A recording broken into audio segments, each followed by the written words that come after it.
ಸಿದ್ದಾರೂಢ ಅವರು ಈ ರೀತಿ ಹೇಳಿಕೆಗಳನ್ನ ಸಾಲಾಗಿ ಕೊಡ್ತಾ ಇದ್ದ ಬೆನ್ನಲ್ಲೇ ಅನೇಕರಿಗೆ ಅನೇಕ ಪ್ರಶ್ನೆಗಳಿತ್ತು. ಜೈಲಲ್ಲಿ ಭೇಟಿ ಇಷ್ಟು ಸುಲಭನಾ, ಸಾಧ್ಯನಾ? ಈ ಎಲ್ಲಾ ಸನ್ನಿವೇಶಗಳು ತುಂಬಾ ಅನ್ರಿಯಲಿಸ್ಟಿಕ್ ಸನ್ನಿವೇಶಗಳು ನಿಜವಾಗ್ಲೂ ಆಗಿದೆಯಾ ಅಥವಾ ಇದು ಕಲರ್ ಸ್ಟೇಟ್ಮೆಂಟ್ಗಳ ಅನ್ನೋದು ಪ್ರಶ್ನೆ. ದರ್ಶನ್ ಇರುವ ಬಾರಕ್ಕೆ ಯಾರಿಗೂ ಎಂಟ್ರಿ ಇಲ್ವಾ?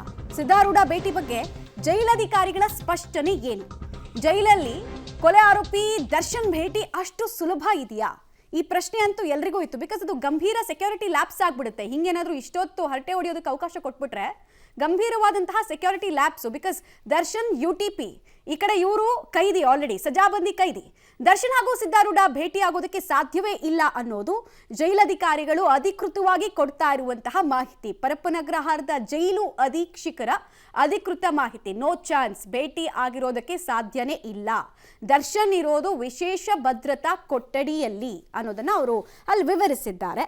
ಅಷ್ಟು ಮಾತ್ರ ಅಲ್ಲ, ಈ ಬ್ಯಾರಕ್ ಬಳಿ ಸಜಾಬಂದಿಗಳಿಗೆ ಅವಕಾಶ ಇಲ್ಲ ಅನ್ನೋದನ್ನ ಮತ್ತೊಮ್ಮೆ ನೆನಪು ಮಾಡಿಕೊಟ್ಟಿದ್ದಾರೆ. ಬಿಕಾಸ್ ನಾವು ಕೂಡ ಆರಂಭದಲ್ಲಿ ಅದನ್ನೇ ಹೇಳ್ತಾ ಇದ್ವಿ, ದರ್ಶನ್ ಹಾಗೂ ಇತರೆ ಕೈದಿಗಳ ಕಾಂಟ್ಯಾಕ್ಟ್ ಬರೋದಕ್ಕೆ ಸಾಧ್ಯ ಇಲ್ಲ ಅಂತ. ಸಿದ್ದಾರೂಢ ಜುಲೈ 10ನೇ ತಾರೀಕು ಜೈಲಿನಿಂದ ಬಿಡುಗಡೆ ಆಗಿದ್ರ ಬಗ್ಗೆ ಕೂಡ ಜೈಲಿನ ಅಧೀಕ್ಷಕರು ಹೇಳಿದ್ದಾರೆ.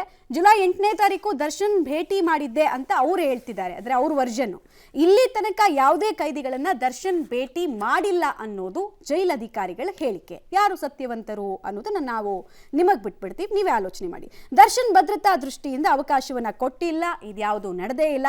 ಈ ಸಿನಿಮಾ ರೀತಿಯಲ್ಲಿ ಧ್ಯಾನ ಅಂತೆ, ಜೊತೆಗೆ ಸಾರಿ ಅನ್ನೋ ರೀತಿ ಫೀಲಿಂಗ್ ಇತ್ತಂತೆ, ಪಶ್ಚಾತ್ತಾಪ ಅಂತೆ, ಇದೆಲ್ಲವೂ ಕೂಡ ಕೇಳೋದಕ್ಕೆ ವರ್ಣರಂಜಿತವಾಗಿದೆ. ಬಟ್ ನಿಜವಾಗ್ಲೂ ನಡೆದಿದೆಯಾ ಅಂತ ಜೈಲಧಿಕಾರಿಗಳನ್ನು ಕೇಳಿದ್ರೆ ನಾವಂತೂ ಅವಕಾಶ ಕೊಟ್ಟಿಲ್ಲ, ಇದ್ಯಾವುದು ಆಗಿಲ್ಲ ಅನ್ನೋದು ಅವ್ರ ವರ್ಷನ್.